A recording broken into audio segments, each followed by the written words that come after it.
There are so few times in life where one video or picture summarizes an entire team's season, but this one right here does exactly that. Now, if you've been watching the Oilers at all this season, you probably, like me, were expecting a very good product on the ice, a team that was competitive, going to make the playoffs, and it has just turned into a complete disaster. I mean, McDavid and Draisaitl look like they have completely given up, that they're so tired of the media asking them questions about the roster and why they aren't producing when it's not their fault. I mean, we can all say that star players make the NHL, but when you're a star player and the management just doesn't build a team around you, you have to be scratching your head like, what more can I do? You just fired the head coach and management didn't do anything to improve the roster. They sent Jack Campbell down to the minors where he's kind of underperforming like we all expected, and Stuart Skinner, at this point, I'm just going to say it, he's not going to be a starter in the NHL. Maybe he can be a backup for a team like the Oilers if they have a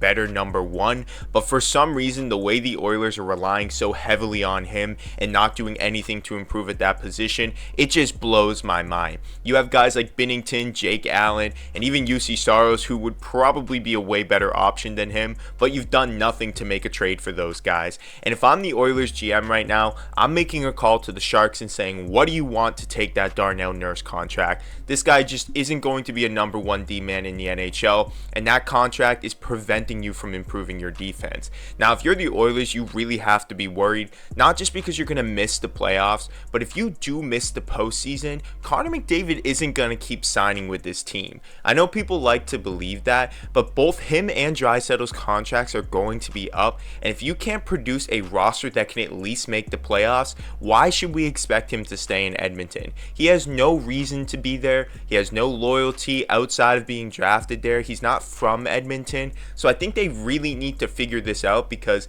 they might risk losing it all if they don't go out there and try to change just a few things to at least turn this whole season around. But I want to know what you guys think. Are you worried about the Oilers, and do you think that management is going to destroy this team and make them go back to the bottom of the league like they were before they drafted McDavid? Or do you think that things will turn around and this is just a slump for the team? Let me know what you guys think about this in the comments. Like this video and subscribe to the channel. I'll see you guys in the next one.